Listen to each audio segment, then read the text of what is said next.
दोस्तों, आंदोलन तो बहुत से हुए, लेकिन ऐसा आंदोलन नहीं देखा जहां आंदोलन करने वालों ने अपनी मांगे न मानने पर देश के पीएम को मारने की या देश को ही तोड़ डालने की बात की हो। आज खुद पंजाब का ही आदमी पूछ रहा है कि ये कैसा किसान है जो ट्रैक्टर पर लाखों रुपए के स्पीकर लगाकर फॉर्च्यूनर गाड़ियों के साथ ट्रॉली बांधकर 6-6 महीने का राशन भरकर आंदोलन कर रहे हैं। और हैरानी इस बात की है, गुस्सा इन लोगों को भारत सरकार से है, मगर इस आंदोलन के चलते सबसे ज्यादा परेशान तो पंजाब का आदमी ही हो रहा है। इस आंदोलन के चलते अर्थव्यवस्था को रोजाना 500 करोड़ का नुकसान हो रहा है। पंजाब से कारोबार के सिलसिले में दिल्ली या बाकी राज्यों में जाने वाले लोग परेशान हो रहे हैं। आपको बता दें, किसान आंदोलन शुरू हुए 1 हफ्ते से ज्यादा हो गया है और अब तक अलग अलग वजहों से 3 पुलिस वालों की मौत हो चुकी है। ये वो पुलिस वाले थे जो बेचारे सिर्फ अपनी ड्यूटी कर रहे थे, जिनकी किसी से कोई दुश्मनी नहीं थी। अब किसानों के हक की बात करते हैं, उनके लिए एमएसपी की बात करते हैं। कहते हैं कि इन किसानों के भी परिवार हैं। बिल्कुल सही है, मगर सवाल ये है कि जो पुलिस वाले 2021 के आंदोलन में मारे गए, जो 3-4 पुलिस वाले इस बार मारे गए, क्या उनके परिवार नहीं थे? 30-40 हजार की नौकरी में क्या वो अपने परिवार के लिए पीछे कोई बहुत बड़ी दौलत छोड़ गए हैं? जी नहीं, बिल्कुल नहीं। तो फिर इन लोगों की मौत का हिसाब कौन देगा? मगर अफसोस, उन लोगों पर तो कोई बात ही नहीं हो रही है। और इन सब के बीच कुछ लोग ऐसे भी हैं जिन्हें पता ही नहीं कि वो ये आंदोलन क्यों कर रहे हैं। तो ये एमएसपी क्या है? फुल फॉर्म तो ये हुआ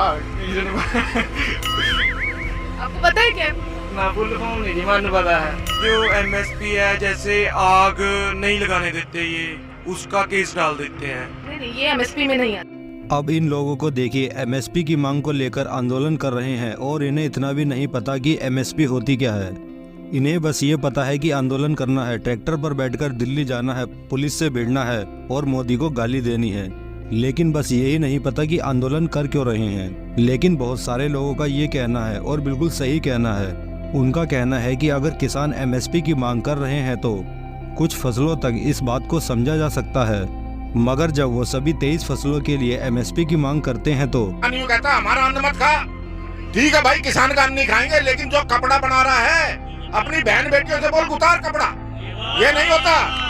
आपको चीज देखनी है ना, किसान का अनाज नहीं बिक रहा तो सरकार खरीदेगी।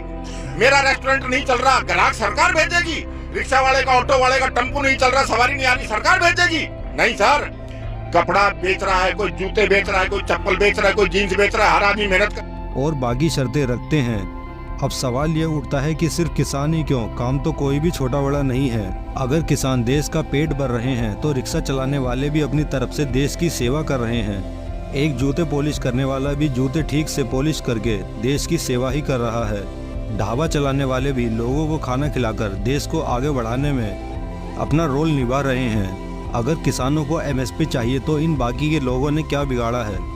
कल को ये भी मांग कर सकते हैं कि हम जो काम कर रहे हैं, हमें भी हमारे काम के लिए मिनिमम अमाउंट की सिक्योरिटी दी जाए।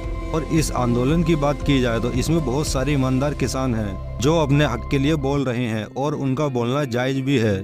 मगर इस आंदोलन में ऐसे भी लोग हैं जो आंदोलन के बहाने अपनी और ही दाल पका रहे हैं। बाकी आप इस बारे में क्या सोचते हैं, हमें कमेंट सेक्शन में जरूर बताएं।